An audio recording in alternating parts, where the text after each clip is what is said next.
so Fast Interactive, that became a division of Microsoft. When I started, it didn't even exist yet. It was not part of the original FASA Corporation. FASA Corporation had originally the Star Trek license, had BattleTech, and then Shadowrun, Bothell, and a couple other games towards the end of its existence.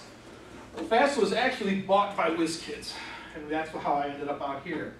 WizKids, when I was there, I worked on all the games, I guess I can say. I was the go-to designer for a bunch of stuff. We can talk about that in a bit. After WizKids, I went to Smith & Tinker. Smith & Tinker was a local company, small startup, that did a game called Nanivore. Smith & Tinker still exists now, basically as an app game company. And I think they just re-released Nanivore. I don't know if it's actually out to the public yet as an app game. Then I worked here at the University of Washington in the center here, both as a teacher, and I worked on the wetlands restoration Facebook game. For hopefully you've all seen that because you're students here and it's really important to you. I now work at Harebrained Schemes, which is the people who are doing the Shadowrun Returns game. And that process was about 25 years in the making. It sounds, going back over, it sounds very simple, but it was a really kind of complex thing. So this is some of the stuff I did. And I'm showing you this because the first thing we're going to talk a little bit is about where I come from as a designer. Shadowrun, BattleTech, I did do a BattleTech product, one BattleTech product, but my name is, I did help out on a lot of other ones, but I did do a BattleTech. Shadowrun, BattleTech, Earthbound, that was for FASA games. This row here was the WizKids games, and as you can see, starting basically with HeroClix, this is all licensed property, and this will be important as we move forward. I did a game on, well, I did HeroClix, Marvel and DC superheroes, and I designed that. But I moved over and I did a game on baseball with Major League Baseball, and then I moved and did the Styrene Pirates game, and eventually ended up hooking into Disney and doing a Pirates of the Caribbean version of that. NASCAR game. The very short-lived, but actually really fun NASCAR game. And I actually did a Clicks game using Halo property. The Wetlands game, Nanivore. And then at Harebrained, I worked on Crimson Steam Pirates. We actually have a second game coming out, but it's not out yet, so I'm not sure that you want me to talk about it, although if you go to our website, it's called Strike Force Omega. And it's coming out before Shadowrun, which will come out later. But I bring all those games up because one of the things I learned really early on, and now comics is Ballywick, if you will, was doing licensed comic books. While most of the big publishing companies during that period of time, the middle 80s, were all about independent controlled comics. Teenage Mutant Ninja Turtles, Hellboy, Spawn, it was all coming out at that time in small studios. Now it took a totally different approach. They went to Hollywood and they said, what do you got? So we did comic books that were on Astro Boy, Speed Racer. We were the ones that actually did the first Terminator comic books. We had the rights to Fright Night. We had Married with Children, as odd as that may be. We had the real Ghostbusters. From that and learning about taking a property in a media A and switching it to media B was something that I learned immediately and was basically immersed with day one, which is awesome because I went to school and I have a degree in philosophy and specialized in philosophy of art, so the change in media was actually kind of cool. I knew what was going on. It was kind of one of those weird things where my education in real life actually crossed. Probably the only time, by the way, just in case you didn't want to know that. But when I came over and I started at WizKids, the reason why they started assigning me all the jobs of working with the licensed properties was because I understood that it didn't matter what the media was. The story was the single most important thing. couldn't do a game in which it was Halo, but everybody was shooting unicorns. It doesn't make sense. And so, when I started working at WizKids, I started to kind of look at properties and look at projects and look at how the story matters to players, and specifically to players, but how do we take story A, put it into this other thing, and come out with a story that has a level of continuity that worked. And this is what I discovered. There are actually two kinds of stories that you tell in a game. There's the internal story. That is, your game has a story. If the story is Halo, it's Master Chief and what he's doing in the history of the group that Master Chief went through, his name I can't remember right now, the aliens, the whole 9 yards. So that's inconsistent and internal to the game. That's the story that you want the player to play through. More important, in my opinion, and probably the most important one that you're going to ever learn about, is the external story. The external story has nothing to do with what you just did, or has nothing to do with the game. The external story is the thing you tell the guy sitting next to you. Dude, last night, unbelievable. I'm coming down with my Shadowrunner. The Game Master throws us a zombie. I hit 2 perfect rolls. He's dead. That story, sure that happened in the game, but the excitement and the energy and what you want to do is the external dialogue you have with the other people. What keeps games alive is actually the external story. Now, when we're talking about the external story and the internal story, what makes you tell that story? What makes you feel like I got to go and tell somebody something, rather than you going, meh, that was all right. I'm not going to, I don't tell anybody about that stuff. Was whether the art, mechanics, and tech all go along with that. If you're playing a board game in which you have so many mechanics, you can't even remember from turn to turn what you're supposed to do, you don't go and tell anybody that. You go, hey, was that a good game? I don't know. Yeah, maybe. I don't know. You might like it. There's no external story there. You didn't evangelize the game. You were done with it. You may not even make it through. I mean, we see this all the time in the video game world, in the modern world. We see the fact that you're playing a game and it's just not your cup of tea. Because somehow in here, the art and the mechanics and the tech, whatever that is, didn't have anything to do with you being excited about it. The internal and external stories, the internal story may just be something you're bored with, seen. It's why a lot of times video games that are based on movies fail. Because we don't care, the internal story, they kind of already saw in the movie. And did they do anything cool with the art, mechanics, and tech to make me go, wow, this is really cool? No. And we're sophisticated an audience. This is not the old days of the Tron arcade machine. Still the greatest arcade game ever. Where that did. We were totally in love with that.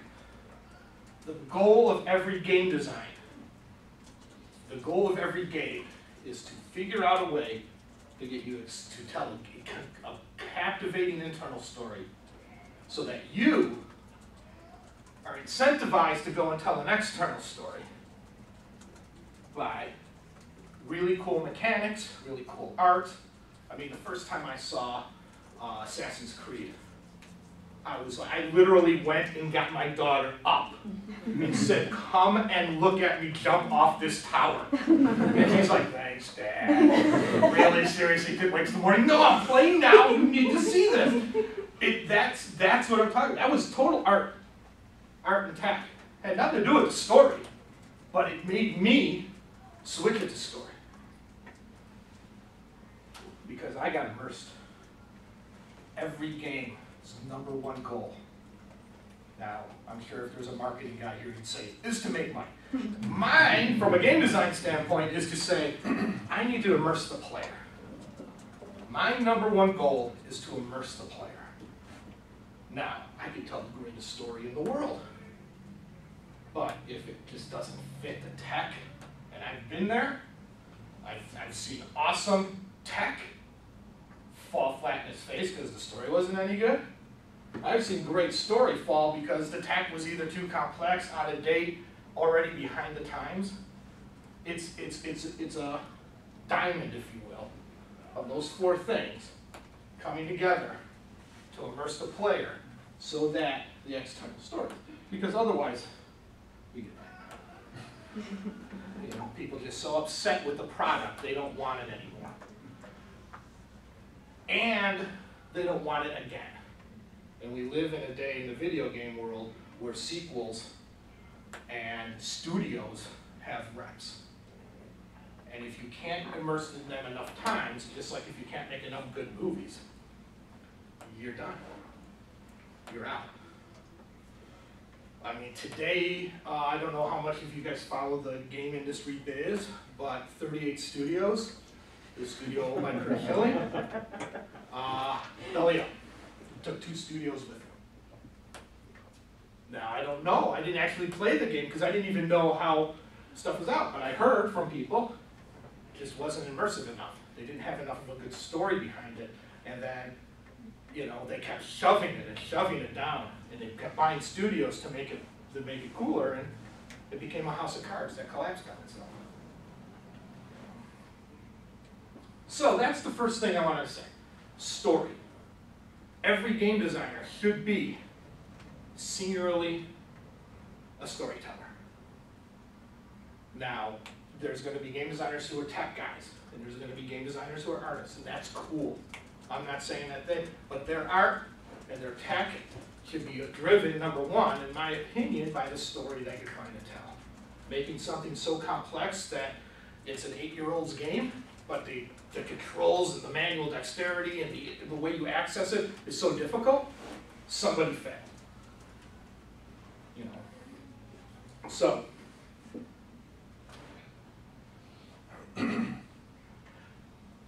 let's look at how you kind of understand how the external story evolved over time.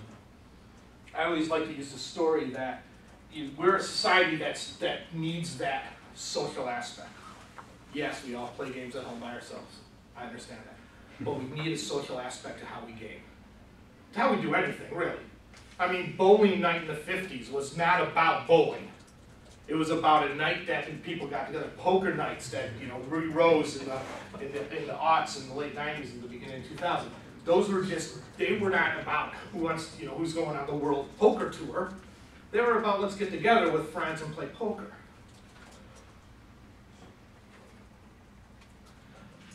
So let's look at it in a kind of a historical context, if you will.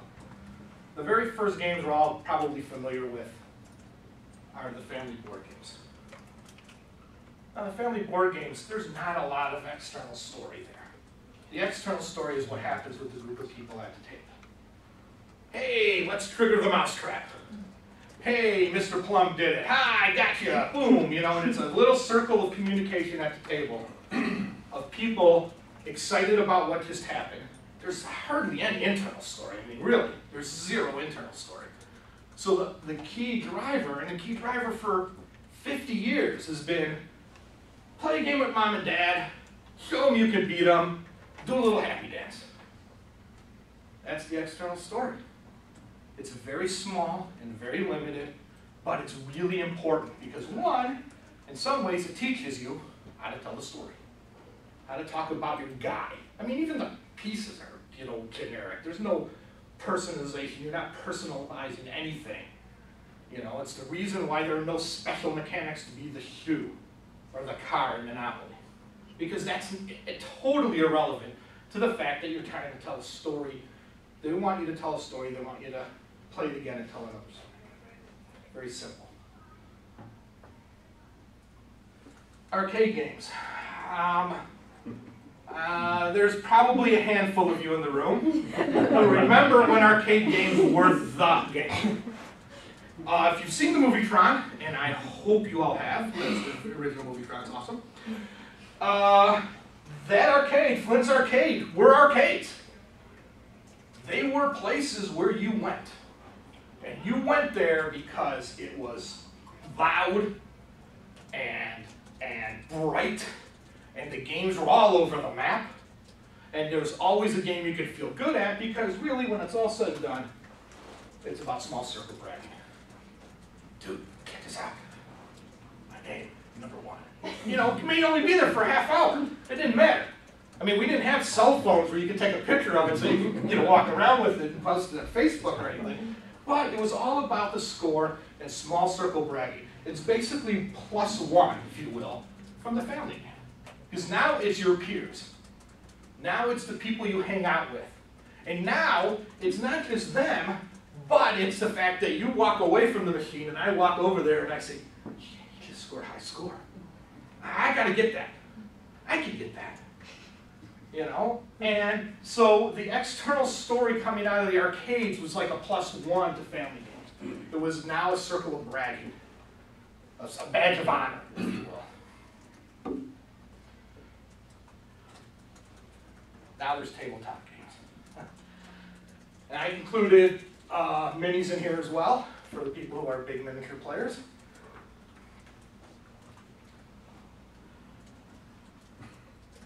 Again, more tabletop, but the stories are really long. So this is not something you walk away from like you did in the arcade or the board game or the family game. This is something that brought you back to the table. Because you wanted to continue telling the story and you wanted to continue helping. But the key difference is, it was now cooperative bragging. So we went into the Temple of Elemental Evil, and we fought, and that's the story. Let me tell you about my guy, and Jimmy's down, he's down, oh, shut up, you know. Yeah, he's always down, but my guy did this, and that's what happens. You're telling cooperative storytelling and cooperative excitement external to the game.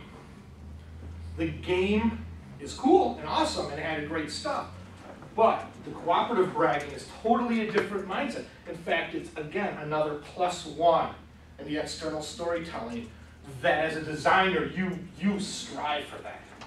If you play an adventure that's so crappy that you don't bother to tell anybody about it, that adventure failed on every level. Now we get to the big one. There's really this kind of flows in an odd direction, because it starts with neighbor talk.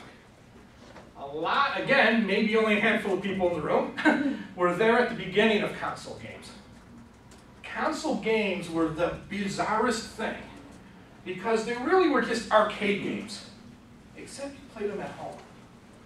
So now all of a sudden, you kind of combine all three of these in the early days. You're sitting there playing, dude, I can remember it as if I can still see it in my eyes, playing Burger Time for about 150 hours. Just playing Burger Time. Oh, dude, you know, getting all upset. Oh, they got me. Oh, no, my brother's going to go high score on me. And then, oh, his friend is over after school. He's going to play. It's now, the circles keep kind of Google Plussing more and more people, if you will. So there's neighbor talk, there's high score. Eventually, with online, there's more cooperating. So this one kind of takes all three of those, and over its lifetime, has taken external storytelling. Is you know, in basically encompassing everything that's there. And now we talk about social apps, social games and apps, games. Now, everybody's a neighbor. There is no, oh, it's only my friends. Or it's only my family. It's Aunt Susie in Des Moines, Iowa now knows what my bejeweled Blitz score is for some reason that I don't know. But even if they don't want to be, they know what's going on. And that's the social game, that's where it's come. It's come basically from literally 4 people around a table to literally everyone you know at any given point in your life. Now that's a positive or negative. All right, I'm not saying that it's one or the other. I'm just saying that that's the evolution of the external storytelling. Again, the high score, the co-op bragging, all that kind of stuff is inherent, and it has been since the very beginning. But who you're telling the story to now has shifted to the fact that it's everybody. And it's the reason why Apple put in the Game Center. They didn't put in the Game Center because you needed to know what your score was on Temple Run every 5 minutes. They put it in there so that you can tell your friends what your score in Temple Run was. They don't care. Apple doesn't care. So they're taking it and saying, hey, you did something, you need to tell everyone. And that's where we get into trouble with social games, is people don't want to hear everything all the time, and it starts to get into, cycle kind of goes around. But when we're talking about external stories, you can see from a game design standpoint how it's changed, and from a game designer, where you need to be touching on things. So the external story is easy to kind of go through. So we're going to go through the internal story.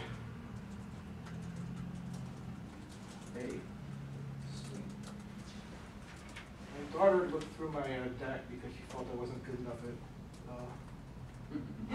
I think there's one missing. Probably better. Yeah, there's one missing. So I'll just make it. Before role-playing games, as we saw before, we're going to talk a little bit about the arcade again and the family board games. There's no story. There was never a story for Pokemon, or excuse me, for Pac-Man. There was never a story for Defender. There was never a story for any Pong. There were no stories there. There was no internal story. It was either an all-new game experience, Pac-Man, Defender, Galaxa, Space Invaders. Those were all new to everybody. They didn't have to tell a story. The story was, how long can you sit here and click the button and survive as the aliens came down to eat you? That was it. That was all you needed to know, because that was the entire gameplay. Pac-Man, how long can you go before those ghosts eat you? Or you just get so tired and you just want to walk away. Same thing kind of if you look at pinball to arcade, that step is not all that great. Pinball's got no story either per se. It's got a lot of marketing, a lot of thematics, if you will. But it really didn't tell you a story. You didn't come away walking from there, wow, man, that was really intense. 8-ball deluxe, I almost shot the guy, but I missed the guy. And you didn't tell a story after you walked away. You said, hey, look at my score. So that's like the external stories early on in those were zero. Or the internal stories were zero. There was no internal story. And there didn't need to be one. It was all new all the time. Coming out of that era was the role-playing game.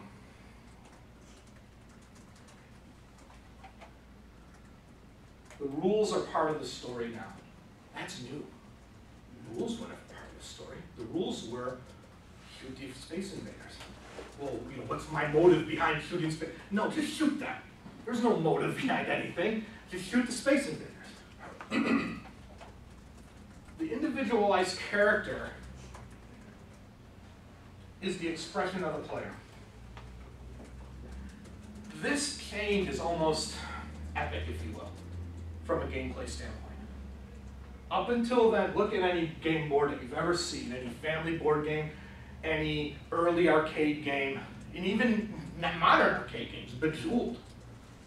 You're nobody. You're the guy hitting the buttons. You're the guy hitting the buttons. You're the shoe. You're the yellow piece. You're the green piece. I mean, there's no story. There's no character for you to feel involved in. Now you can give a character. You can feel like if I'm going to play Monopoly, I'm going to be the jerk landlord. But that's you just doing something because Monopoly's boring. All right? It's not you doing something because the game's setting you up to play that way. Role-playing games forced that issue. They said, no. And which is why, if you ever look back at some of the beginning ones, in fact, you looked at some of the stuff I have here, there's probably a paragraph in there that says, what is a role-playing game? A role-playing game is, oh, you love movies, and you want to be your favorite character in that movie. Here, we're giving you the chance. I mean, it's almost all the same, whether it was Dungeons and Dragons, or Shadowrun, or Battletech, or, Werewolf, didn't matter.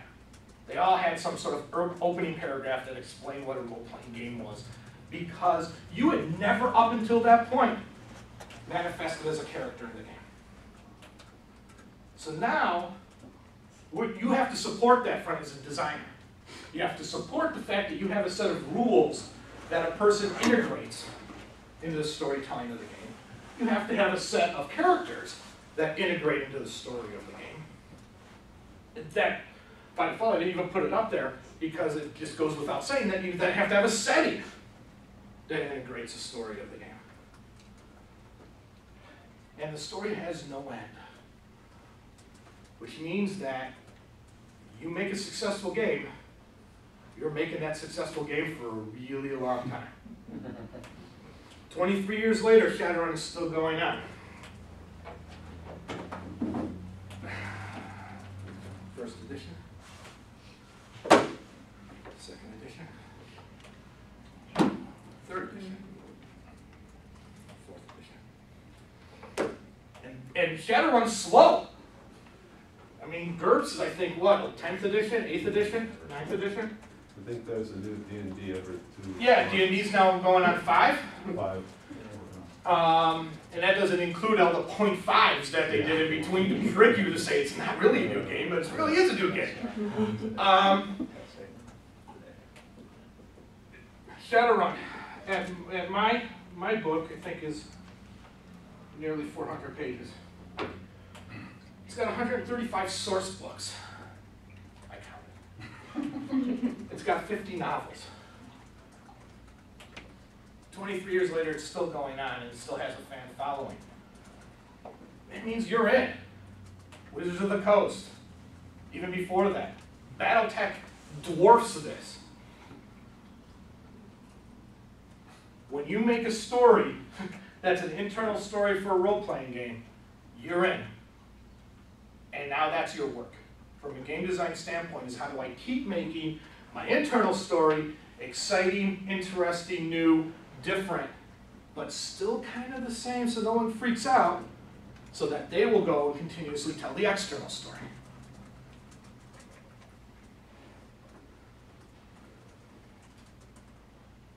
Then came TCGs and CCGs in my little timeline of life. Now, there's always exceptions to all of this stuff. There's a lot of new, for instance, there's a lot of new role-playing games now that are really independent. They give you a set of rules and they say, hey, let your imagination be the guide, you know, whatever, and we're very loose with the rules, and you make up the story. But if you get immersed in it, you're making a story for a really long time, and you're probably writing those guys and saying, you know, the artiste who says, I'm not going to support the game. The game is now in the hands of the fans. And then six weeks later, he's, you know, going, you know, or goes through 7 conventions over the summer, and then next thing you know, there's a source book.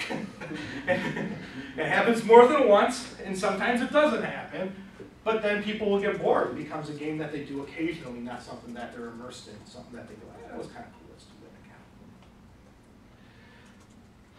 that again. TCGs and CCGs. These came out, well, I don't know, 15, 20 years ago now, maybe? No, maybe not that long. Early 90s. Yeah, so I guess that long. 93. Yeah. In that, the rules are the story. It's not the rules support the character and the character tells the story. The rules are the story. And the reason for that is because the cards are the rules. Every card's got a new rule on it. Every card's got a new mechanic. How they interact and how they play becomes the story that you tell. That becomes your external story. And unlike a role-playing game in which the story is 135 different source books worth of material that you pick and choose from, in this case, the story is created at the table. Now, for years, every company who did a card game said, you know, we need that role-playing game feel. So we're going to do novels. They fail. We're going to do a role-playing game based on our card game. Never worked. Because you taught people the rules of the story takes place at the table, and the cards are the rules. It's a totally different internal story mechanism. Shadowrun did a CCG a few years back. We did a main set and a singular release. 505 cards. That's a lot of cards to tell what effectively you can easily tell in a couple hundred pages. Probably not even. It's a lot of cards to convince people that your characters are there telling a story. Because a lot of times they don't care about the story you're trying to tell because you're in conflict with the story they want to tell, which is that you're only going to use certain cards. They don't care about the other cards. And that happens in a role-playing game as well, but it's subtle because it's spread out amongst the 8 players at a table or the 6 players at a table. Playing a card game is me against you. Now, if we don't use an entire wedge of cards, that story's never told. Those rules are never used. Wizards of the Coast, by my count, 25,000 cards. It's a different medium, a different way to tell the story, and no one's going to say that this is not a successful way to do it. It's because that would be a lie. It's an incredibly successful way to do it, but much like role-playing games, you have to be in for the long haul. My mom always taught me that I never visit any place without gifts. So, there's a package of Shadowrun cards, you can pass them around.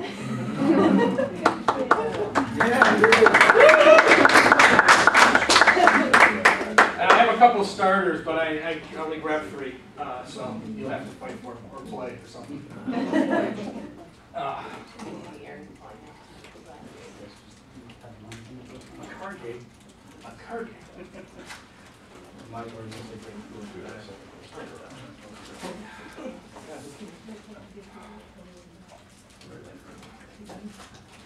Too bad you're not giving away 30 of the Super Nintendo games. I was going to say, I want the Super Nintendo one.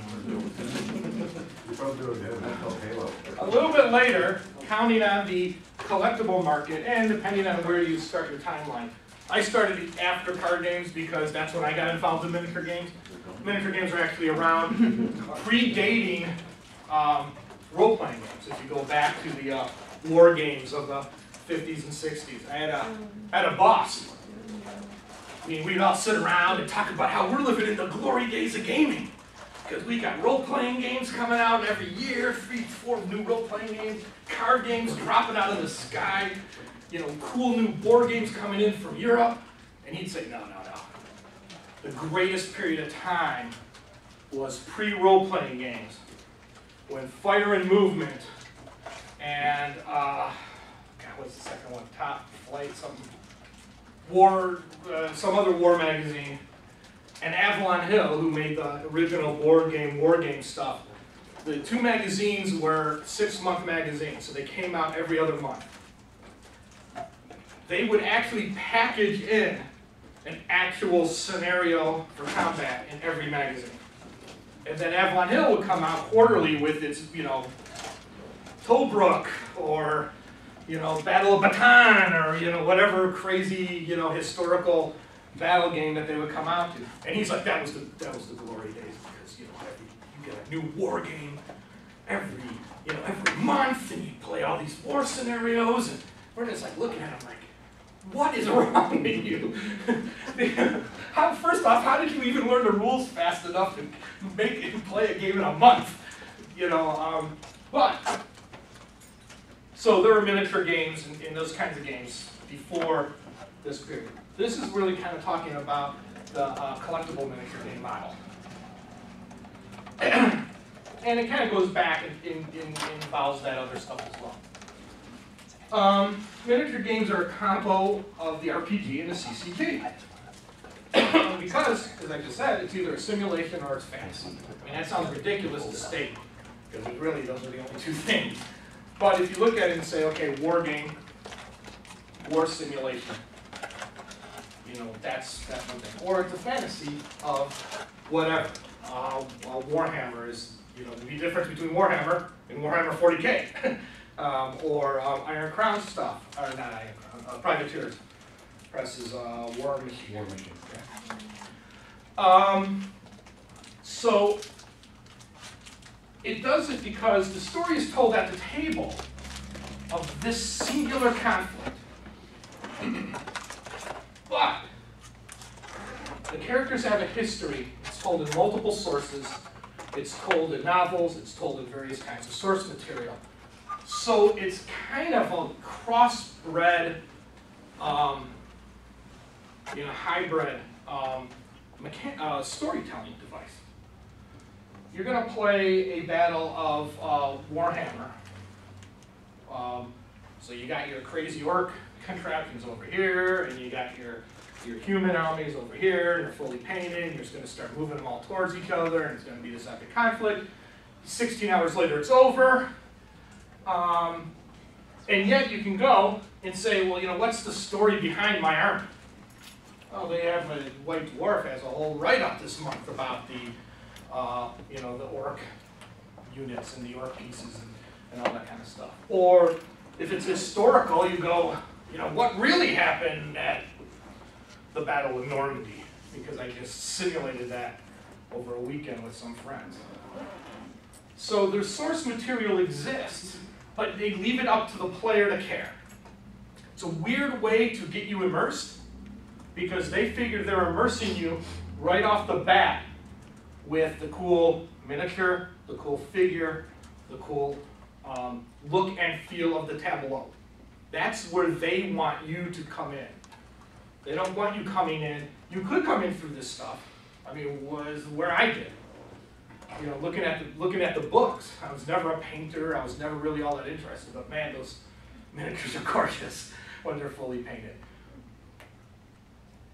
They follow kind of the card game thing, which is you can have limitless figures and pieces. And limitless storytelling opportunities because you can mix and match.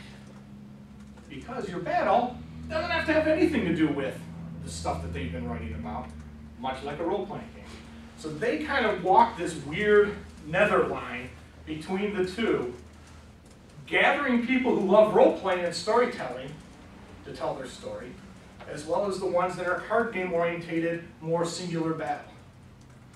It's, you know, it's the weird thing about it is it's really up and down.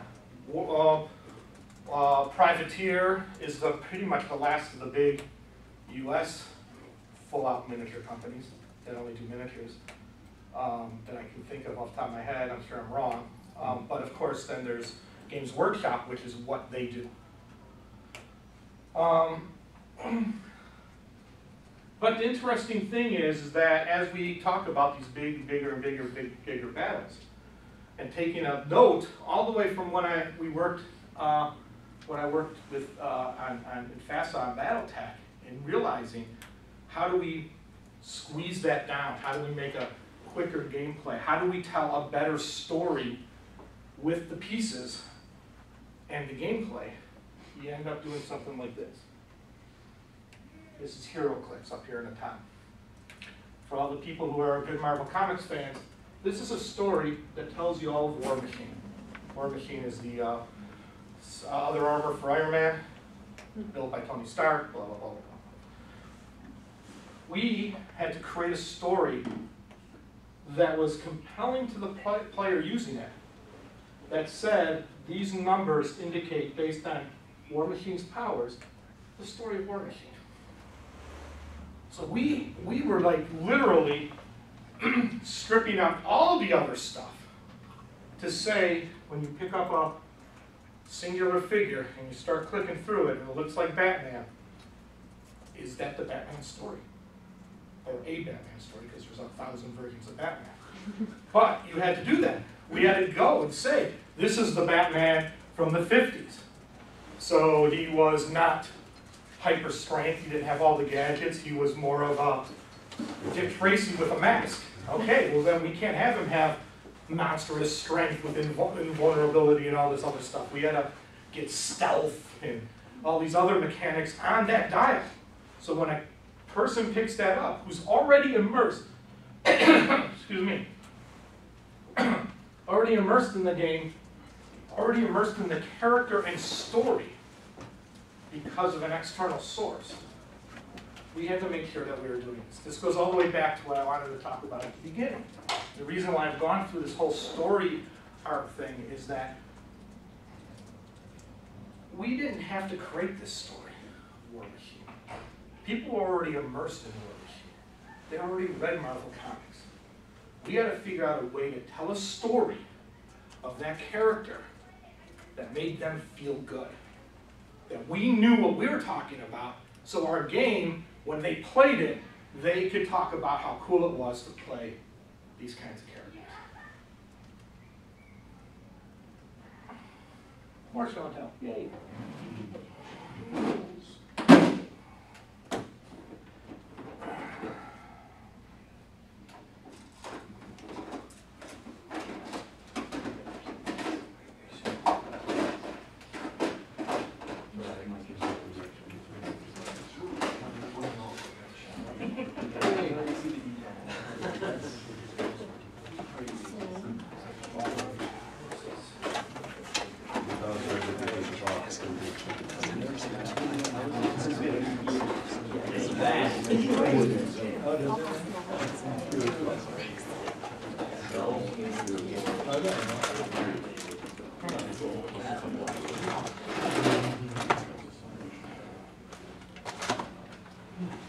This is cross. He's an orc. There are, and I did this last night, I counted. In order to explain the mechanics to play this character in Shadowrun rulebook, the 3rd edition, because that's the one I understand, was about 50 pages. I had to know what an orc was. I had to know his attributes and his stats. I had to know what his gear was and what he was doing. I had to know all that kind of stuff in order to play him effectively.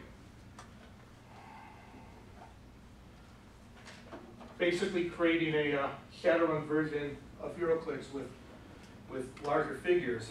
All that's here. I don't have to teach you anything more than you roll these dice, you get some values. With this customized measuring tape, tells you what he's good at.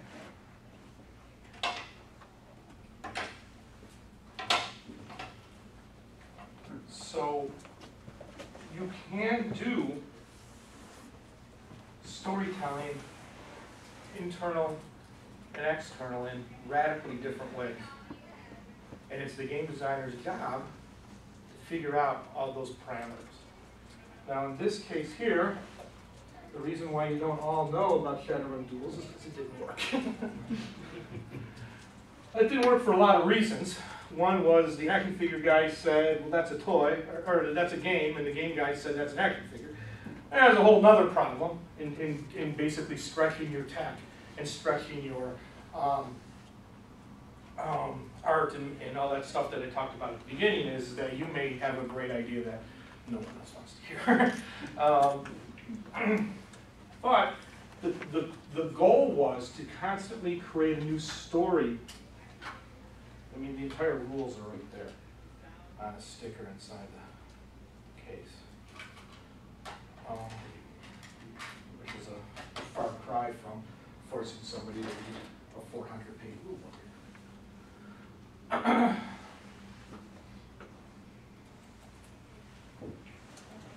Oh.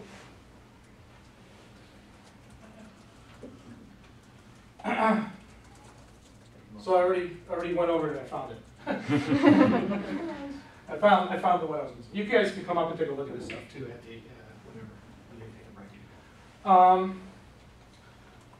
I already went over that. Talked a little bit about this when we talked about external games.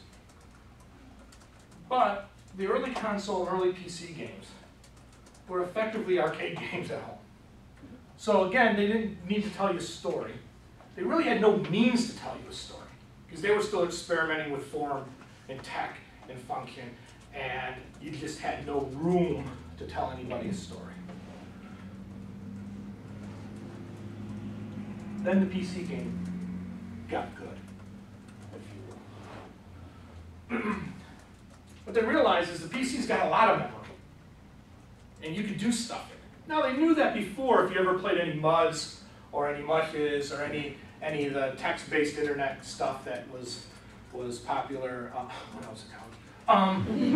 But you knew that there was unlimited memory, and the whole point there was who had time to code it. It was a time versus effort kind of thing. But gameplay was measured in days, kind of going back to how you told a story with a role-playing game. A role-playing game was measured in sessions, weeks, months, even years sometimes. The gameplay is measured in days, and so they could tell you a longer story. They could tell you an actual story based on all the stuff that you had seen before. It started to encroach on the role-playing game mindset. And the really funny part about it is the rule books are insanely extensive. On my computer, I have the XCOM for the very first XCOM game. Little 16-bit guys that the bullets go across the screen like it's so slow. You're like, come on, what's happening here? The book's 158 pages long. The instruction book is 158 pages long. Could you imagine going to the store today and buying a PC game in which you had to read effectively a half of a novel to learn how to play the game? Yep. Well, they incorporate that into the tutorial now at the beginning of the game. Very good. We'll get to that in a second. Civilizations games were books. I mean, they were. I mean, I had a shelf of Civ 1, Civ 2, Civ 3, Civ 4.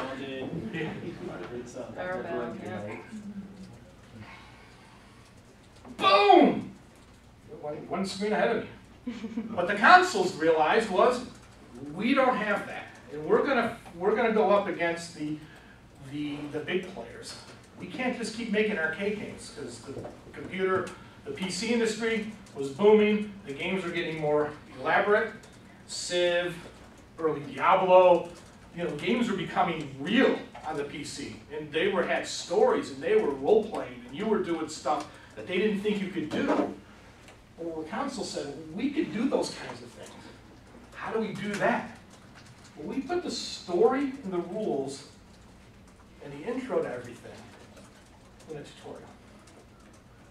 Now, we don't have to tell you the story. We're going to show you the story as you play. I have cool stuff here, too. This is the Shadowrun Super Nintendo game. Ironically, my Sega game doesn't have its rule book. I don't know where it is. It didn't stop me from playing it. My favorite part about the Shadowrun game is that it's rated MA13. You could get Jordan to sign that box and sell it for so much. Here you go. 36 pages. Just basically tells you what buttons to press. And the first half of it is all that stuff about don't have a seizure while you're playing and go outside and all that kind of stuff.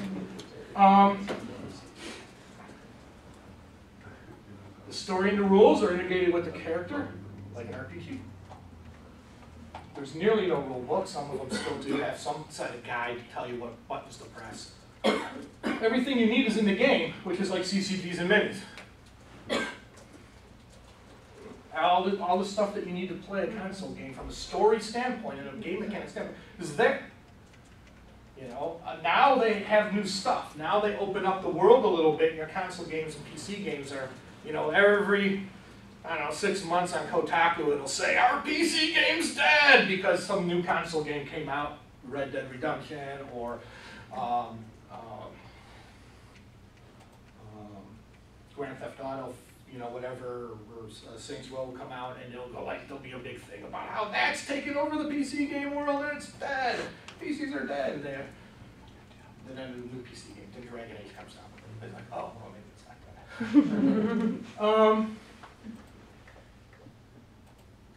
This has become a new thing. This wasn't there before. You didn't have that stuff when you did Shadowrun, for instance, or any of your original Prince of Persia, any of that stuff. They didn't have web or wikis or you know, whatever it is, wikis or any of that stuff. But they do have where you can get your story now, more of your story. The Halo guys have pushed this to the nth degree. Halo and WoW basically pushed that to the nth degree, so that you're now immersing yourself in their world when you play their game, which they do without having to do novels, even though I know Halo's done novels and graphic novels, and WoW, I think, did comic books for a while. I don't know if there's any WoW novels. There are WoW novels. But they want you here because they know that you're going here. They're controlling this mindset. You don't have to buy a novel. But hey, if you want to understand more about, you know, your Night Elf Hunter, you're going to go to one of the websites, forums, whatever they set up for you to do that, so that they're controlling the story beyond the game. And by allowing you to have that, they're also giving you the external port to talk about your game. The weird thing is that as that happened, gameplay is now measured in hours. It's less and less, you know, it's funny because as they spend more and more time doing it, the gameplay becomes less and less important. Which is kind of, from a game design standpoint, kind of sucks. And then you get this one. It's almost going all the way back. It's like, if you've been following and kind of putting it together, we've gone in two big circles. Social games, and app-based games, there's no story outside the game. I put little in there because somebody would raise their hand and go, "Oh, what about this?" But really, there's, you know, I have a farm. You know, I'm running from the temple. There you go. There's your story. So there's no story outside the game. There's never a rule book because it's totally wrapped up into singular play experience. The tutorial is based in the game just like everything else, but now gameplay is only measured in minutes. This is really hard to do from a game design standpoint, and it's why it doesn't succeed as often as we think it does. Because this is really hard to do. If your job is to immerse somebody in the game, you have 40 seconds to do it. You're barely going, and they're like, "Oh, okay, that's boring. I'm going to a different game." You know, and then there's always the exception to the rule. There's always Angry Birds. Why did that story immerse people? No one really knows. That's the funniest thing, because they'll talk about, "Oh, we did this, and we drew cute pigs, and you know, cute birds, and that's the reason why." And then you'll talk to somebody that was the cute pigs and birds in their story, and they'll be, "What? There's a story? What?" So the answer is that didn't happen either. But that's where they're going to stake their, that's where they're going to put their pull in, and they're going to stick with it. But from a game design standpoint, you run into a lot of problems trying to make that story, which is why they don't bother.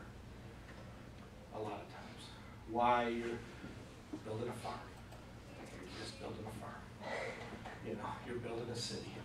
You're just building a city. You know, and it's all those kinds of stuff are there because they know we can't immerse you in that. All we can immerse you in is you. And it's kind of a funny thing because it actually exists outside those circles of storytelling. You put it on yourself, an onus on yourself to do something. And when you hit a point where you're doing something, you run into this yin-yang of, I spent all this time doing this thing. Do I just walk away? It's almost it's like a human element below your consciousness of storytelling. It's almost like, I just spent time, and if I spent time, it must have been important to me. And then if it was important to me, then I must continue to spend time on it. And it's like, what kind of argument is that? Walk away from the Facebook people. But that's what happens. And it's true, and it's a psychological phenomena of the social network games. And it will go until somebody figures out a new way to tap that market. If they do. I'm going to take more, because the next thing.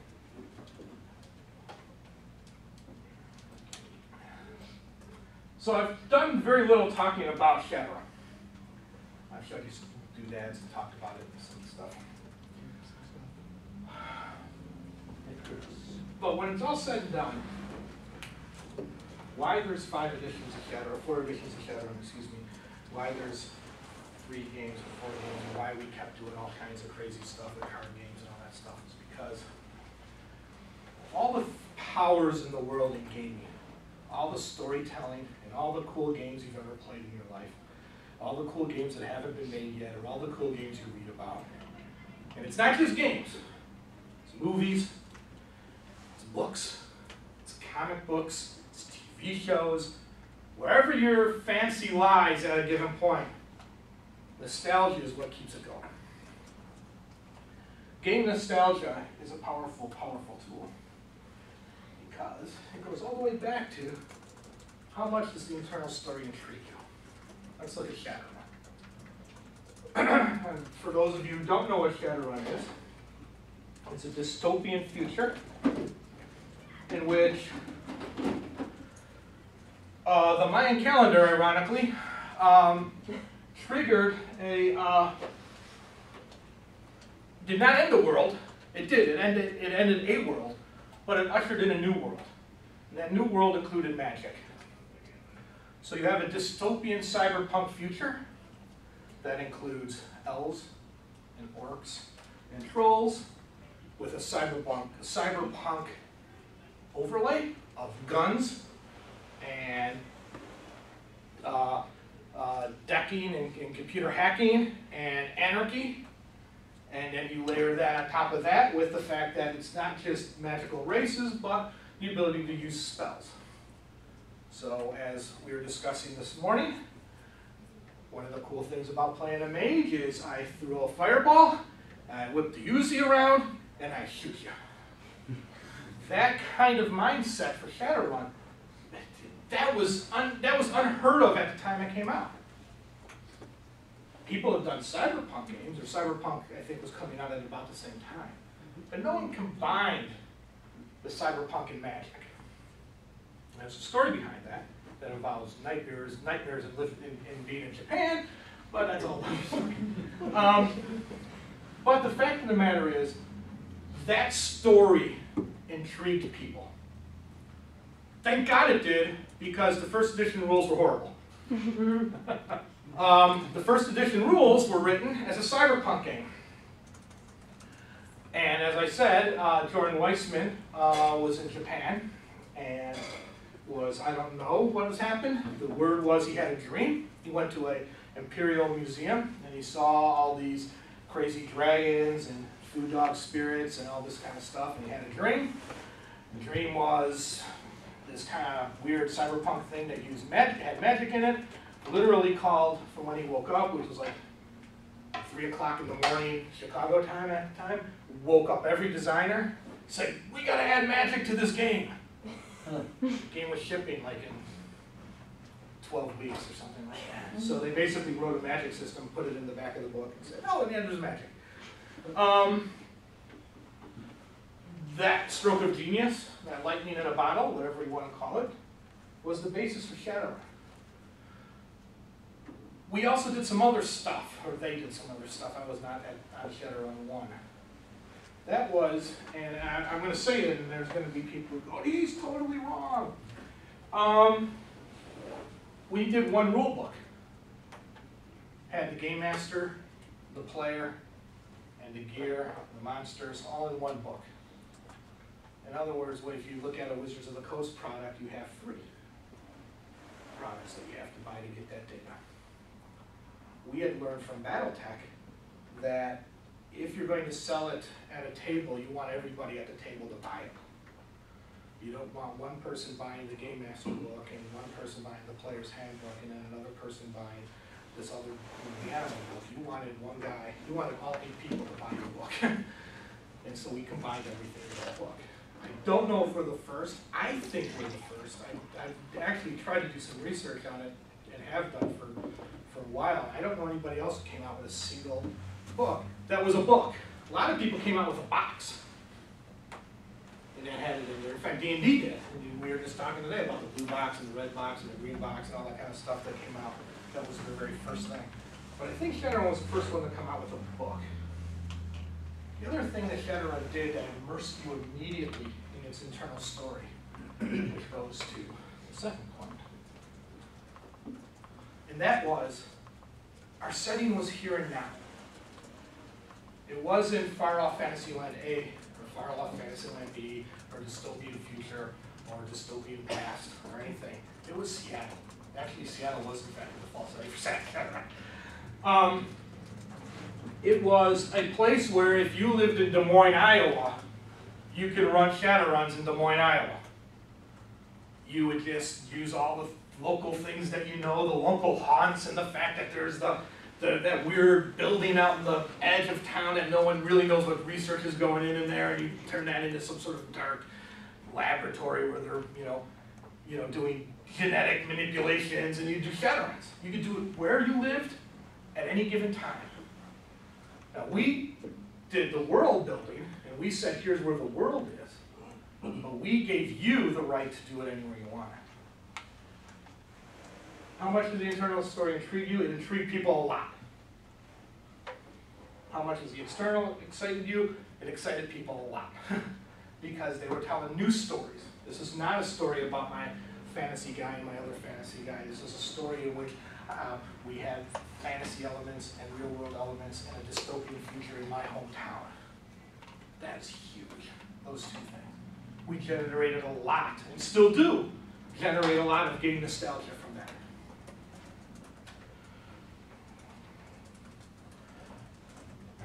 What were you expecting? That's huge. And this is a big, this one I came up with because from a game nostalgia point of view, was because my daughter loves Inspector Layton puzzles on DS, the Inspector Layton stories. I don't know if anybody knows them, but basically it's like 112 brain teasers that you would do when you would uncover a thing.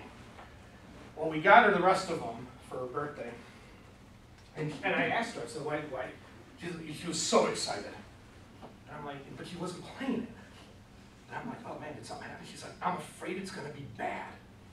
Because she's a savvy gamer girl, and she's like, I don't want it to be bad. But it's a sequel, and they're usually bad. And I don't want it to be, so I'm not playing it. I'm like, well, then you should have told me not to buy it. Well, that's a whole other story. What were you expecting? When we came out with the card game, we had to change up how Shadowrun played, because it was a duel at a table. It was not a Shadowrun. But we were able to figure out a way to incorporate Shadowruns into it, and we actually gave you a role, and we gave you characters, and it was a really cool mechanic that did all right. Card games are really expensive, so it kind of didn't last very long because of the cost. When they did these games, they're fine. They're good games. But we didn't deviate from what Shadowrun was, which was magic, which is the old Shadowrun term was on the poster where man meets magic and machine. We did a singular story, as you only did in those days. You didn't have open box worlds. We took it and we worked it and we did a bunch of stuff so that the game played like Shadowrun. And people's expectations were good. They liked the story of Shadowrun. The story excited them.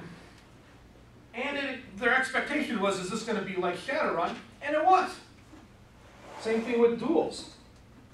This is cool. It was a new way to play Shadowrun. We were playing it on the floor using really cool figures. And I've seen at Gen Con, the big role-playing game convention in the Midwest, when we came out with that, I just couldn't believe people, crawling around the floor, measuring stuff out and doing all kinds of stuff. And you go, hey, how do you like this? This is incredible. This is just like Shadowrun. That's your goal.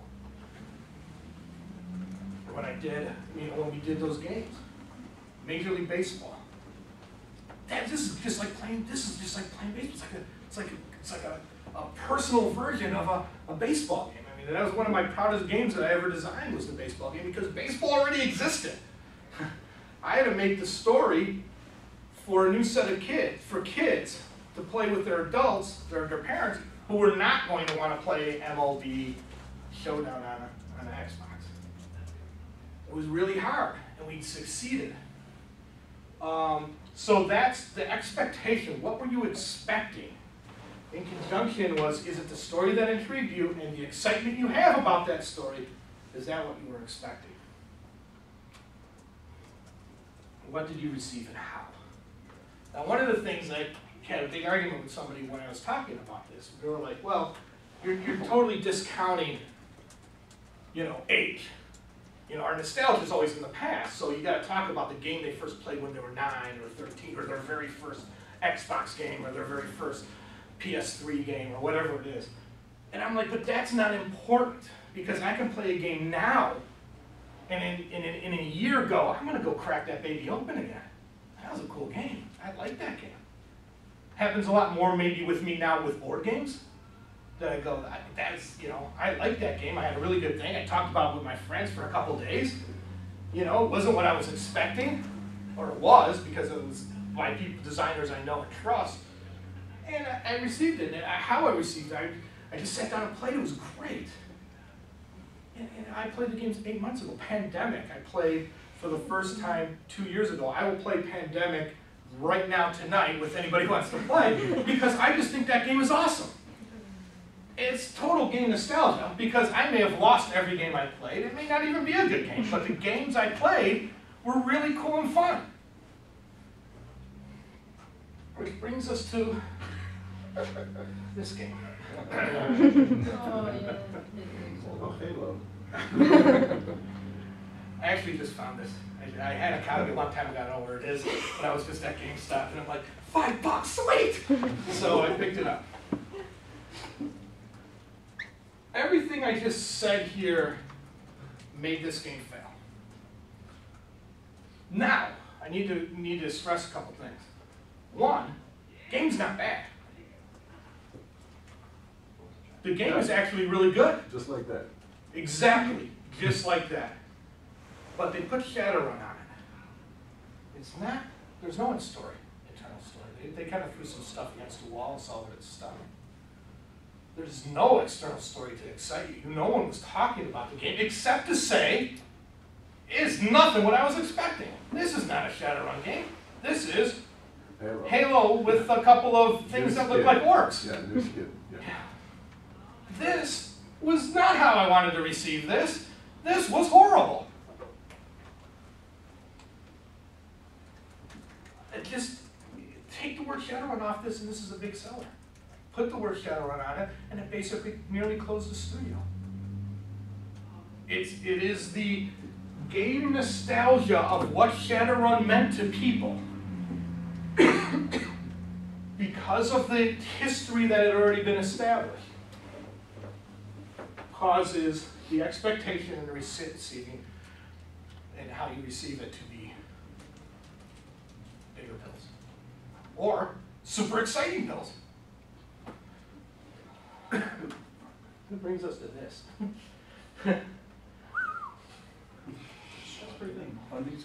Yeah, The Xbox 360 game was the best part of the successful in Kickstarter about video. 22 hours.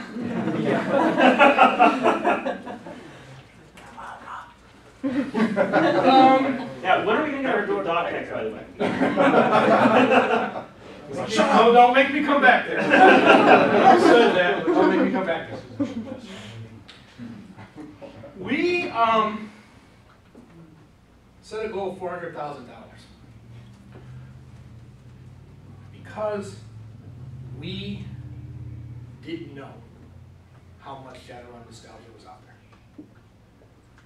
We said, hey, if we get $400,000, we'll do a cute little Shadowrun game, kind of see where the market is, and kind of maybe kickstart it so that we can do something cooler down the line. But we'll start here and see what happens.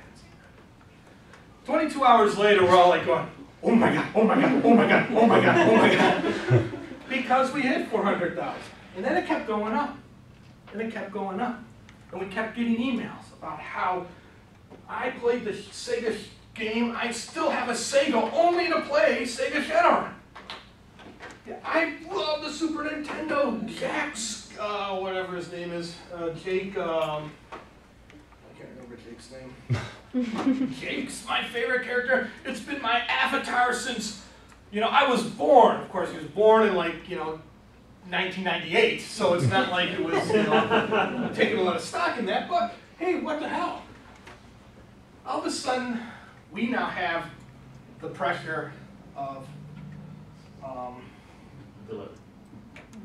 this. If you watch the videos that we succeeded, and we do all the video updates, you'll see the first one, Jordan goes, "Oh man, this is so great, and we're gonna include all this stuff." And then the third one, that's the first one, the second one is like, "Yeah, okay, we were excited, and maybe we're not gonna include all this stuff." Because we needed to counter, and maybe not necessarily dampen's not the right word, we needed to now start to be a little bit honest. And it's why some games succeed in Kickstarter and some fail. I'm not saying that anybody's dishonest, but we realized really early on, we can't make an MMO. You know, that's what everybody assumes. Oh, just use the Grand Theft Auto engine with the, you know, blah, blah, blah. And like, no, first off, you have no idea what you're talking about. And secondly, we can't do that. First, you know, we're not making an MMO because even at this would be 1 day's worth of MMO work. So we're not making an MMO. We're not making a console game. We don't even have the rights to make a console game at this time. So we're not making King's Row or, you know, Red Dead Redemption kind of open box, do whatever you want kind of game. So we have to start tempering the nostalgia, but at the same time, fully tapping into the nostalgia. Knowing what the players want and what they're expecting to meet the game nostalgia plan. I mean, to make sure that we succeed. It's a very narrow and very tightrope walking kind of thing. We're in right now, Hairbrained is in a, I don't know if everybody can see this or not. This was in the New York Times. New York Times said Kickstarter was 3 years old around April 30th. So they took everything that Kickstarter has ever done and they charted it. I only did the top 2 because the rest of them are like, you know, if you got $50,000, you would have, the bar was all over the place. These are the 2 with 1 million. This is the first project that almost hit $1 million. Came out 2 years ago. Then there was this one, 1.4. In the 1 month, all 3 of us came out and hit over $1 million. Double Fine, Wasteland 2, and Shadowrun. In 1 month. That's, if I know math, 6.2, 7.2, $8 million in games alone. In basically a 30-day period. But we didn't all end at the same time, so let's say 6 weeks. $8 million invested in games in 6 weeks. And we, you know, the bottom line was, we weren't even going to do it. Because no one was in the position that, until Wasteland and Double Fine came out, no one was doing what we were doing. Everybody had a done thing that they needed just enough push over the finish line. I have a done video game that I programmed, or an app. I just can't finish it. And if you pay me $30,000 where I can take a month off of work or 2 months off work, I'll finish my app. And here's my app, or here's my mini game, or whatever it was, flash-based game. That's what people were investing in. People were not investing in nostalgia. People were not investing in, well, these 2 are nostalgic. Double Fine is just saying, we're going to make a game. Give us some money, we'll make you a game. I mean, we're just like, seriously? We're looking They actually started before us, both of those. And we're just like going, you know, what? But that was nostalgia too, because they were all planning on, here's what we got in the Exactly, past, they were- we'll do something similar. Exactly, and so that's why we said, we'll give it a shot. You know, I mean, we'll go low, we're not gonna go $1 million or 900,000. 900,000 was the most, the cool thing about the 3 games is Double Fine had the most backers, almost 90,000 backers. Wasteland set the highest bar. Effectively 1 million, except that they changed it to 900,000 because somebody said if you hit 9,000, 100,000, we'll give you we'll push you up over 1 million. So they set the bar at 900,000. We set the bar really low because we were like, oh yeah, I mean, people are putting money in the Wasteland and Double Fine, and yes, there was nostalgia there. So maybe we could tap into it. But we didn't know how much there was. We didn't know there was $1.8 million worth of nostalgia, or 36,000 backers. This is the craziest one. I don't know if you didn't see it. It's an e-paper watch. Yeah. 7 million. They cut it off too. Yeah, They stopped taking new. they stopped taking money because Kickstarter's like, this could break us if it doesn't happen. Especially since the initial goal was only $100,000. But it just goes to show you that the nostalgia is powerful. It's a powerful tool. It is the reason why they do sequels. You like game A, you're going to like game B. But I want to know what the expectation is. And that's where we started to say, okay, our expectation is going to be different. We are going to give you these core elements of Shadowrun. We're going to give it to you set in a time period that we felt after reading everybody and said, wait a second, Shadowrun has a bit of an arrow of time. It started in 2050. By the time I left it, it was 2060 or 2062. It's now at 2070. Well, if we're reading all these guys who played this game, in this game, they don't know from 2070. They don't even really know Shadowrun. They know only what's in this thing. So now we have a little educational thing. We have to post a bunch of stuff. We have to teach a bunch of people things because we're going to give them more than what they thought, which is cool from our standpoint on what we were expecting scale. But we also had to give them something that they were familiar with, which is set in Seattle. It's got these places. It's got these tropes, if you will. And so we had to kind of cut back. We had to start to narrow our focus and continuously narrow our focus to be able to, one, deliver something with the money and the time we stated, and two, to make sure we hit that what were you expecting point. We already know people are immersed, and they're telling their stories.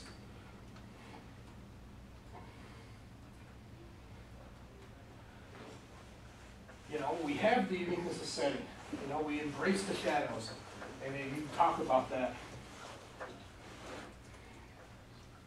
And this is another actually key point on Shadowrun. How you enter the world is really not important to us. We don't. It's not a singular doorway. If you enter the world by reading the novels, and this goes into how we approached our, you know, how do we get the consistency of story in the world. If you came in reading the novels and you've never even played a Shadowrun, you just pick novels up. Hey, sweet. We come on in. You know, if you played the Sega and the Super Nintendo, you never picked up a role-playing game. You didn't even know it was a pen and paper game. And trust me, that's we get a lot of emails about that. Where can I pick up the so-called Shadowrun role-playing game? Oh God. There's parts of my dead brain cells that are screaming themselves back to life, like CCG. And people, there's still people who play the CCG.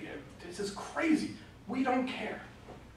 We don't care where you came from because we want to make sure we have this consistency of story and world enough that you're going to basically understand our game moving forward, and our universe and our world. So that the unique game and setting is what you stick around for, and you tell everybody how cool it is to explore shadows.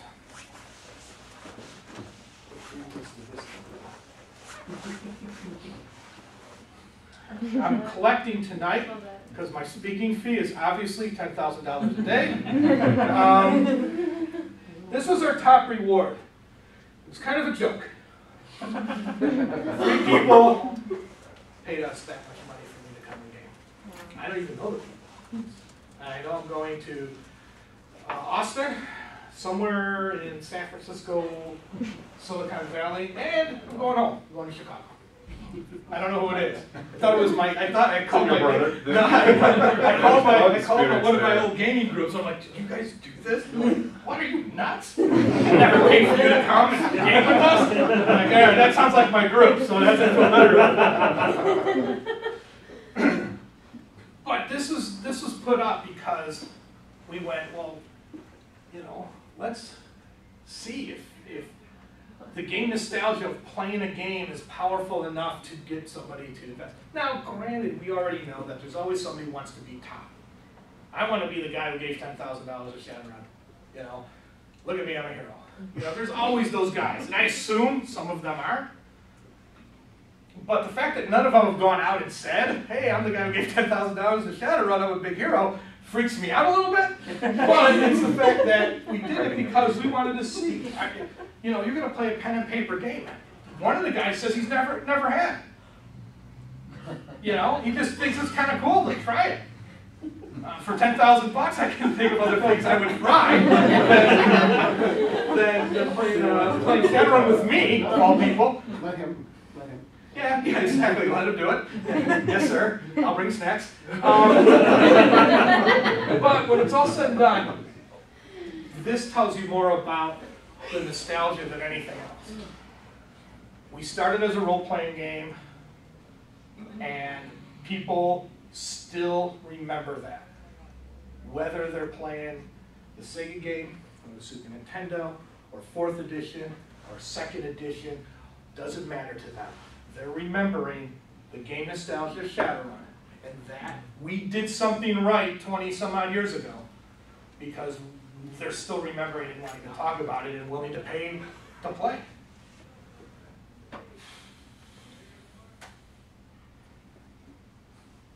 If you want to know more and follow up, this is the advertising part of the show. Shadowrun Universe. This is actually a really cool thing that happened as well. We had 3 games of Shadowrun going on at once, if you will. We have Shadowrun Online, which is basically it's going to be an online PC world. I don't think it's considered an MMO. I'm not exactly sure what it's considered. But it's basically an online gaming world that they're building. There's us, there's Shadowrun Tabletop, the pen and paper game, 4th edition, is still going on. Having 3 sites to send you to places, I mean, this is kind of learned from going back if we go to like the PC and console games. We all have fans. We just got 36,000 people who may or may not be interested or playing Shadowrun currently. There's X number of Shadowrun tabletop players still out there. There's Shadowrun Online is done by a German company. Shadowrun's huge in Germany. I can't tell you how huge Shadowrun is in Germany. I think at one time, used to go to the German, used to go to Spieltag, the big game convention, board game, role-playing game convention in Essen, Germany, that happens every October. And at the time when we were there, I don't think it was the last time, I think it was the time before, of the top 10 fiction books on the German bestseller list, 6 of them were BattleTech, 4 of them were Shadowrun. They were very popular games. So we have a whole European contingent and a whole bunch of people who found this out in Shadowrun Online through various sources. Hey, if we're going to have these fans and we're going to service them and keep them immersed during the periods of time where effectively game design is happening, let's find a place for them to live. Let's find that continuation of immersion beyond having them to buy a novel, having them to read stories, by having them engage in external conversations and external storytelling in a singular site. So now all 3 of these groups are mixing together. They're talking, they're continuing the stories, they're continuing telling the external stories, and they're continuing to remember how cool the internal story is because they keep hearing cool external stories. So it ends up being this kind of a self-feeding, you know. process. So you can also follow us with here, bringing all these other places. So that's the. I hope you got something out of this. Does anyone have any questions? I'm kind of curious about your opinion about LARPing in the whole situation, like how LARPing takes. Well, LARPing is I would put it under the role-playing game mindset, because it's really kind of a, because I mean, LARPing's kind of funny, because LARPing, for all the people who know their history of role-playing games, know that it started there. It started with the original chainmail rules that D&D is built off of, was basically rules for doing combat. SCA combat, started creating actions and kind of combat. It was a way for guys outside to dress up as knights and to fight each other. Those are the original rules. Then they became tabletop rules, and then from the tabletop rules, then LARPing then came back around. The LARPing is cool because it's both a external and internal story happening at the exact same time. Because it's as if it's real time. Because you're telling a story, you are a character, you're telling a story with somebody else in the room at the same time, and you're doing a co-op. So the co-op happens at the beginning, middle, and end in a LARP, rather than at the end where it happens with a lot of other stuff. So it's a kind of an interesting demarcation. I mean, it's cool. It's interesting if you like it. I'm not very keen on it, only because I probably never did it well. But you know, that's where it fits into the pantheon of storytelling externally and internally. The bad part is that we have had people try to do Shadowrun LARPing, but Shadowrun is a game in which, as I said before, you carry around a gun a lot. The real world law enforcement doesn't particularly enjoy you doing that. We have had stories when LARPing was king back in the days of werewolf and vampire, of Shadowrun players getting email, or getting, there was no email then, or maybe there was, but it was not as any faster than sending a letter. We would get phone calls from police asking if Shadowrun was a game, and explain it, because guys would be at Denny's talking about breaking and entering someplace, and somebody overheard them and turned them into the police, and then they'd have to explain to the police, no, we're just playing Shadowrun, and we weren't really going to break in anything. And then we get a call from the police, hi, this is, so-and-so in Baton Rouge. Is there such a game called Shadowrun? Can you explain it to us? And, yes, we can. So Shadowrun doesn't lend itself so much for the live action thing, and people have tried over the years. I know the Germans tried a lot to try to do a bunch of different Shadowrun stuff, but they would rent out like crazy ass castles and stuff like that, and do stuff like and stuff. But anybody else? Yeah. I was kind of wondering, so a lot of the backers are people that played the Super Nintendo and Genesis games. Why did you guys decide to make the game turn-based when a lot of those players might be expecting more of like an action RPG? There's two reasons for that. We had already actually started working on a turn-based concept for two reasons. One is strictly said it will be easier to use the existing infrastructure that we've been building for other games, so therefore keeping the cost down. And secondly, even though like these games, nowadays you probably fit them on, there's probably an app on your phone, and there's probably apps on your phone that are bigger than these games. From a programming and design standpoint, it's just a much more difficult game to do. We're not going to be making something that's console based. We're going to be making something that's PC and tablet based. So we needed to do something that was gonna resonate on those platforms. And this has a lot of, goes all the way back to talking about taking a property and translating it from Form A to Form B to Form C to Form D.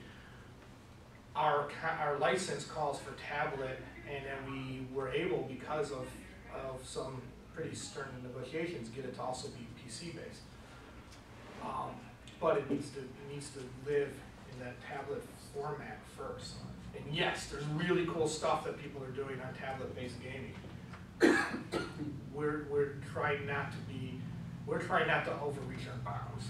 When we came up with the $400,000 game, that was our concept. To switch it now, or to switch it while we were getting money in, would have doomed us, because we wouldn't have had a direction. We were really afraid of not having a direction. So that's the reason why we chose that route. Yeah, Cor? Yeah, I'm curious about the licensing issues here. I mean, You had to bring it up. Yeah, it's the boring part. Let me explain. This is where the whiteboard went. They actually got a whiteboard because I was teaching a class, and to be honest with you, I actually can't stand PowerPoint. But I did it because I figured writing on the board and erasing would have been. Make sure you bring it up so that the camera can see it too. Oh, sorry. Actually, I think there's actually a. Actually, I think there's a better place than me drawing it out.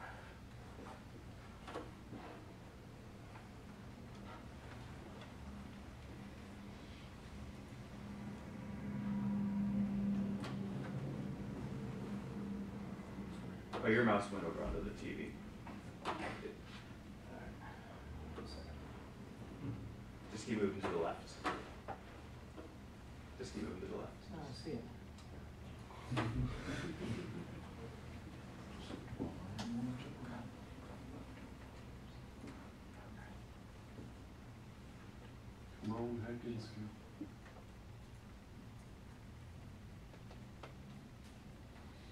So after the licensing, we'll do one or two more questions and then we're gonna wrap it up. Or not, I don't know. Well, that's just what Evan told me to do. I'm just a puppet.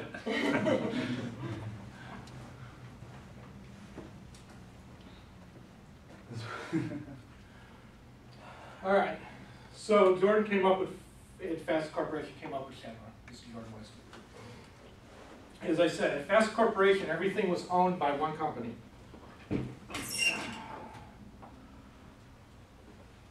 When he created Fast Interactive, all of our electronic rights went with the Fast Interactive, which was cool because we were one company. It was kind of like sister companies. They were on the floor above us, we were below them, and they were doing games on Battletech and Shadowrun and Crimson Skies at the time. And we were doing pen and paper games on Shadowrun, Crimson Skies, and Battletech.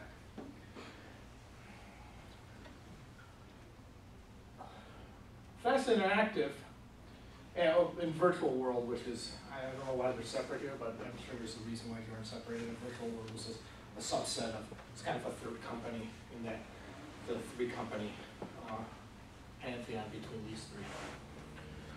When Microsoft bought Fast Interactive, they bought the electronic rights to Shadowrun. Now the Fast still owned the pen and paper rights at the time. So the rights were now actually held by two different companies. Again, Jordan actually went with everybody to this point.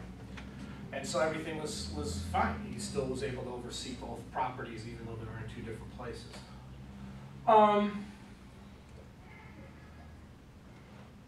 FASA, though, then got bought by WizKids, as I said earlier. So now WizKids owned the right to Shadowrun pen and paper thing, and we were not a pen and paper company. We licensed the pen and paper rights out to a company called FanPro, which eventually became a company called Catalyst Labs. So they were producing concurrently, constantly updating Shadowrun, the pen and paper game. Meanwhile, at WizKids, we were just overseeing them. They basically had a free rein because we were not that company. And the TV acknowledged that. Yeah, really. Yeah. There you go. Microsoft still owns the rights, the Shadowrun rights. They also own the Battletech rights, and they also own the Crimson Skies rights. But what happened was WizKids got bought by Topps. Topps, the trading card guys, makes baseball cards, blah, blah, blah. So now you have basically two, and Topps is owned by Michael Eisner, ex-head of Disney, who is a big IP guy, likes to buy a lot of IPs. So now you have the pen and paper owned by a guy who says, I'm not giving up pen and paper because I love IPs. And you have Microsoft, who's not sold anything if they don't have to yet. From Microsoft, Smith & Tinker licensed the rights to do certain kinds of electronic-based games. Battletech and Shadowrun were kind of licensed to Smith & Tinker.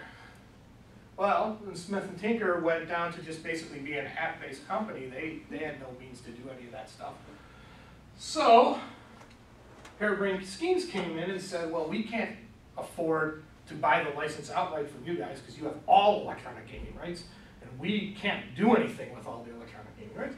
So we'll license this little wedge of electronic gaming rights, and that's what we have now in Lawrence and Cardigan.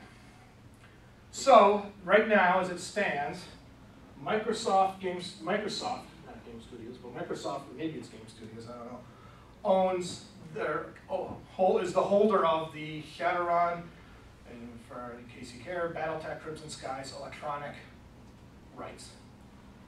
Topps is the owner of the Battletech, Shadowrun, and at least for sure those two, pen and paper, and story and continuity rights.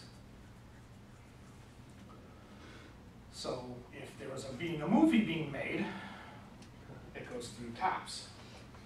But then Microsoft gets pissy, and they want their say, and so then no movies get made. So, but I'm sure that that's a very simple and not business-like way to describe all those things. But that is the reason why the rights are all over the place.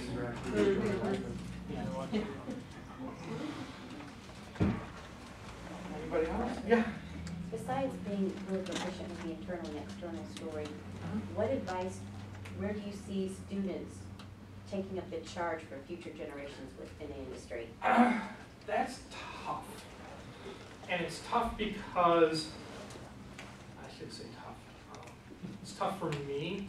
I've been on the inside, so I've been there a long time. How I got in is not how normal people get in today. I mean, no one gathered to hear a game designer talk, years ago. So the key right now is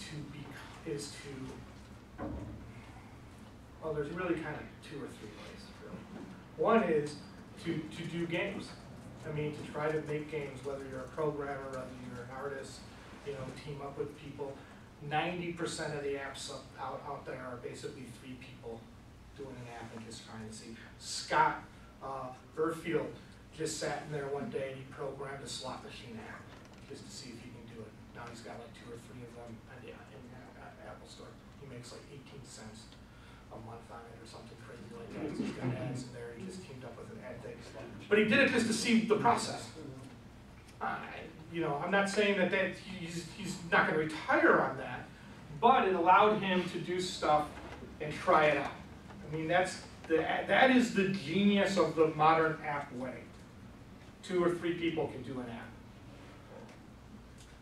That may not get you anything more than something on a resume or something to show. And that's the bad part. We're also in this kind of, because of the economy, because of ways things, studios are collapsing rather than expanding. And they're collapsing, and therefore they're shedding people like crazy, which means that there's a lot of people out looking for work. And so there's a problem of experience versus youth. And I'm sure games is now no different than any other occupation that has that same issue. Do you hire a guy who's got a family and who needs a higher level of income but has 23 years of experience, or do you hire a new college kid that's going to come in and pay lower and get 22-hour days out of them?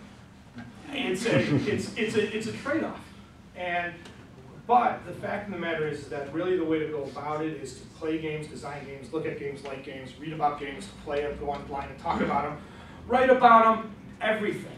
Because that's really, and it doesn't even matter. If you play board games, play board games. If you know, all I can say to people who ask me that question is, be interested in games, find stuff in classes that potentially appeal to that. I have a degree in philosophy. I had no idea that when I had a degree in philosophy that I'd be looking at the philosophy of art and how it goes from media to media and how you change things over time, to realize that, you know, for the last 12 years, that's all I've been doing. So, you know, that's really the advice I could give you. I mean, and then to apply. You know, and in the way the world is now, you know, saying that I only want to work in Seattle's probably not the best way to do it. But you know, apply and try and get in, try to get in for interviews, try to talk to people in the industry. The game industry has almost gone like the way the advertising industry went in, not necessarily in Mad Men, but after Mad Men, where it's really who you know. It's you know, guys who come out of college and they would get jobs because their boss went to that same college. They kind of had that look and talk. Game industry is really becoming an industry of handshaking and going to E3 and going to Game Designers Conference and going to PAX and just meeting people and talking to people and then saying, hey, I'm looking for work, I'm looking for an internship, you know, and that's how you start to, you know, network. Man, that came out really sad and negative. I don't mean it to be, because it's the coolest thing in the world. But you know, I just it sounds sort of like really, and we're gonna end now. Cry. Wow. No, that's not true. It's really cool and it's awesome. And I've been doing it my whole life. I never thought I'd do it. I mean, when we started, there was no position called game designer. That was the craziest thing. You know, I think I was called an editor when I started. Because there was no position, you were a designer, you were a Shadowrun game editor, and then it became line developer, then it became game developer. It's just like, you know, most of the guys, you know, were just guys, just doing stuff. Yeah, Connor. It says here on the box the year is 2058. What are you going to do when you actually reach that year on the timeline of human existence? Well, there's a story that I like to tell about that. In Shadowrun, there's a thing called the Shiawassee Agreement. It's a Supreme Court decision that was the Supreme Court decision that we used fictionally in Shadowrun to say mega corporations, or any corporation, could field its own military because some anarchists attacked some installation and it caused power outages and then blah blah blah, and everybody got upset, and the group said, we can't rely on the city police force to protect us from these crazy lunatics. We need to protect our own thing. And the Supreme Court said yes. The date for that was somewhere in 1999. And I remember being at home, getting a phone call at home. So this is no cell phone thing. This is a landline call to my home from somebody who I don't even know who it was, and basically saying, what am I going to do about Shadowrun? What? He goes, it's 1999, and they haven't made a decision about that yet. And I'm like, I'm sitting there and I'm thinking to myself, and I'm like, all right. There's really only one answer I can give. It's not the real world. And the guy's like, what? It's not the real. It's not like we had some sort of magic scrying thing. We didn't even predict wireless, for Christ's sake. We didn't have wireless in Shadowrun until the 2070s. So I mean, you know, that guy gave you $10,000. You know, I just now. Thanks for pointing out it's not the real world. We're still living in a shell. But it's, you know, that's the thing. He was immersed. He believed. I mean, he was like an extreme believer. But the fact is that he bought in. You know, he bought into the whole thing. That was it. 2 hours of me talking.